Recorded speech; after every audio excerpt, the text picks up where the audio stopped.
저희 학교가 뒤에 산이 있는데 오량산이라고 다른 산들에 비해 좀 학교가 끼고 있다 보니까 관리가 수월하게 이루어지지가 않는데 드론을 좀 만져주신 친구들이 있어서 실제로 이렇게 스캔을 한번 했어요. 드론 가지고 날아다니면서. 그래서 이제 구체적으로 어떤 오량산의 어떤 부분에 쓰레기가 많이 투하되는가 이런 거 실제로 분석을 해서 거기로 애들을 투입을 해서 지도에 콕콕 집어줘서 여기 부분만 집중적으로 청소를 하면 나머지 부분은 신경 안 써도 된다. 놀랍게 과학기술이 발전하고 있다는 점, 이런 거를 좀 알고, 그리고 나서 이제 그것이 이제 우리 삶에 어떤 영향을 끼칠까. 교과서는 쓰여진 지가 좀 네, 몇 년 전이라. 검색하는 방법을 배우면 이것도 하나의 도구가 될 수 있겠고, 그리기 도구가 될 수도 있는 거고, 또 다양하게 내가 생각을 하는데 활용할 수 있는 거. 결국은 포스트 코로나 이후로 코로나가 이제 그런 주제를 던져준 것 같아요. 교사가 코로나 이후에 어떤 역할을 해야 되는가. 교육이라는 거는 환경에 따라서 변화해야 된다라고 생각을 하거든요. 아이들이 자라온 환경이 다르고.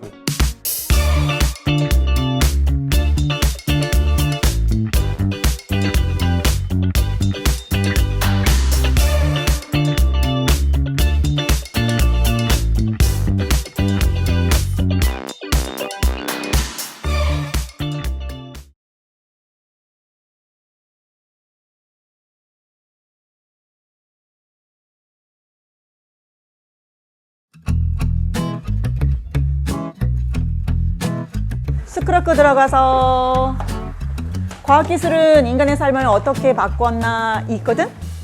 최첨단 기술을 사용하다 보면 긍정적인 부분도 있고, 그치? 약간 걱정되는 부분이라든가 잘못 사용될 가능성이 있는 것, 이런 것들이 좀 있는데 영상 하나 보여줄 거야. 아주 짧은 영상인데 이 화면에 진짜가 있고 가짜가 있을 거야. 실제 있는 것과 가상을 합친 거를 뭐라고 부르는지 알아? AR이요. 그러면 실제 가상만 있는 걸 뭐라 그래? VR이요. 그래서 AR과 VR. 그 중에서 오늘은 AR을 경험해 볼 거예요.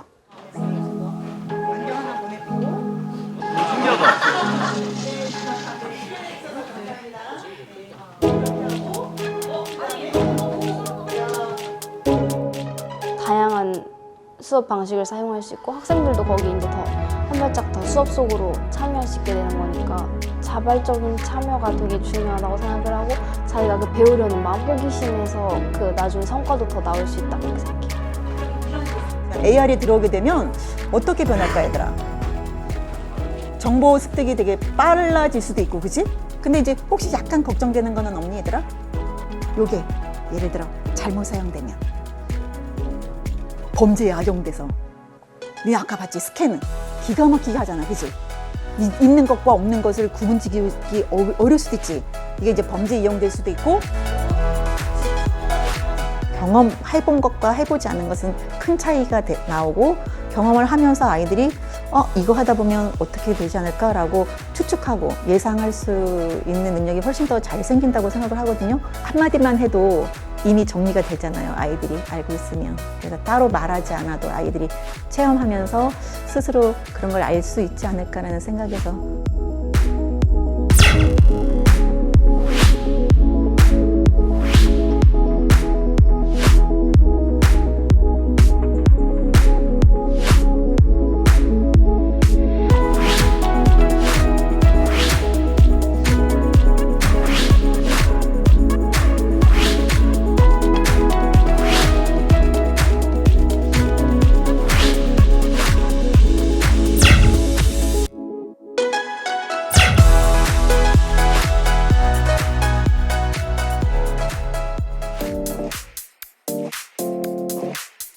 친구한테 이 여행지를 가자라고 이번 여름에 갈 여행지를 쉽게 설명을 하려면 선생님은 어떻게 하면 좋을까요?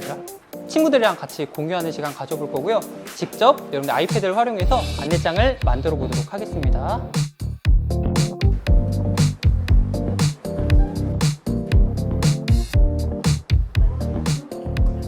아이들이 그냥 패드는 게임이나 자료조사 하는 데만 쓰는 게 아니고 그냥 배우면 자기가 배운 만큼 조금 더 확장해서 써보려는 모습들이 보여서 그런 모습들은 패드의 참 장점이 아닌가 싶어요. 검색하는 방법을 배우면 이것도 하나의 도구가 될 수 있겠고, 그리기 도구가 될 수도 있는 거고, 내가 책을 만들면 이제 책 만들기 도구가 될 수도 있는 거고, 또 다양하게 내가 생각을 하는데 활용할 수 있는 거. 애들이 에듀테크를 통해서 수업 시간에 적절한 스마트 패드를 활용할 수 있는 그런 능력들, 디지털 리터러시도 향상이 됐으면 좋겠고, 나중에 어떤 본인들이 그런 맞닥뜨릴 문제를 해결을 할 때 스마트 패드 하나의 도구로서 잘 활용을 해서 그런 문제들을 헤쳐나갈 수 있는 그런 창의적인 사람이 되길 바라는 목표입니다. 나한테 문자 보낼 때 칸막이하고 동그라미 그렸던 거 지우지 말고 보내줘. 됐습니까? 시간이 조금 지났네. 칸막이하고 동그라미로 푼 사람. 문자 보냈죠? 문자 좀 볼게요. 이건 어떻게 칸막이는 2개 잡고 동그라미 7개 잡았네요. 7개 잡은 이유는 뭘까? X, Y, Z 다 더해서 7 돼야 되니까. 여기도 볼까요? 약간 소극적인 아이들이잖아요. 좀 소심한 아이들. 이런 친구들이 의사를 표현할 때 뭔가 그 학생들도 의사를 표현할 수 있는 길이 있어야 된다는 거예요. 그냥 구두로 말하기나 뭐 나와서 발표하기나 이렇게만 하면 그 학생들은 의견이 있어도 숨는다는 거죠. 저는 찾을 길 없고, 그러면 이제 수학 수업에서 더 멀어지기만 하고.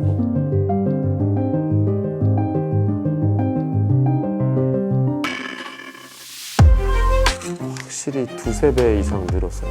참여도가. 원래 많았던 반도 더 많아졌고. 우선 제일 많이 달라진 거는 제가 수업을 할 때 준비를 좀 훨씬 많이 하는 것 같아요. 수업 전에. 예전에 배웠던 어떤 수업이 아니라 아이들에게 맞는 수업으로의 변화가 당연히 필요한 거고, 그거에 따라서 교사가 같이 변화해야만 같이 배우고 성장하고 교사로서도 살아있을 수 있는 거죠.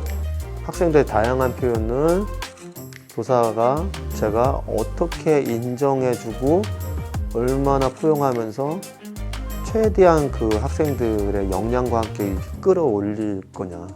그게 이제 가장 제가 생각하는 중요한 화두, 고민이라고 보고, 그걸 달성하기 위해서 이 어떤 스마트 기기들은 최적화를 더 시킬 거냐.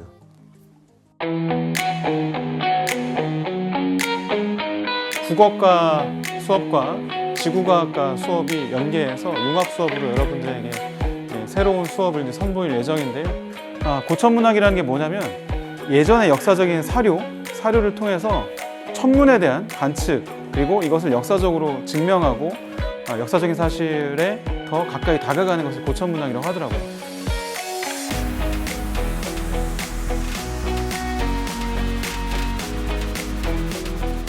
예전의 역사적 사료를 통해서 천문 현상 이런 것들을 분석하는 그 고천문학을 소개하는 텍스트였고, 역사적으로 볼 때 먼 미래에도 우리가 계속해서 천문에 대해서 관측을 할 거 아니에요. 책을 통해서 고천문학에 대해서 아이들이 정보를 얻고, 이걸 바탕으로 실제로 AR을 통해서 아이들이 살펴볼 수 있고 또 체험해 볼 수 있는 앱을 통해서 그런 활동으로 기획했었습니다. 인류 식지, 이걸 이제 검색을 해보면 뭐라고 되냐면은 일식이라는 거지. 이게 일식. 오행성 결집. 2040년에 다시 한번 나타난다 이거지. 28일로 한번 가볼게요. 2040년 9월 28일. 2040년 9월 28일. 또 이런 배열을 이제 하게 된다는 얘기. 관측자는 당연히 누구고? 지구고. 영어라든지 국어 선생님들 보면 이제 지문이 있거든요. 그럼 지문이 어떤 정형화된 게 아니라 다양한 이슈가 들어가요. 그럼 그 중에 이제 과학적인 내용이 들어갔을 때 학생들이 그거를 과연 읽어낼 수 있는가, 이해할 수 있는가, 그 지문의 어떤 현상이라든지 이런 걸 과학적인 수단으로 해가지고 그걸 보여주는 거. 자, 이제 이게 증강현실이죠. 이렇게 해서 탭을 해줘야지. 탭을 해주면 이렇게 돌겠죠.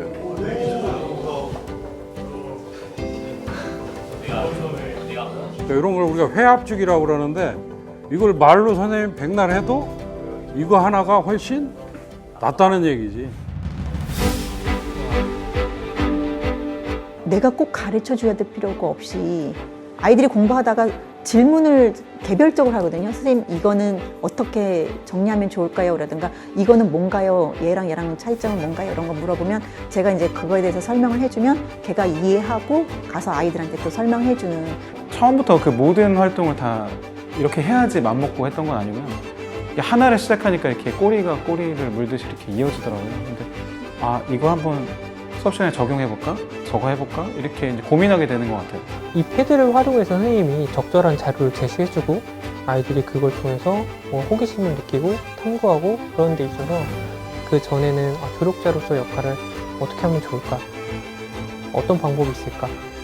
라고 고민을 해보았을 때 스마트 패드로도 이렇게 조력자 역할을 할 수 있겠구나 라는 것을 좀 알게 된 것 같아요.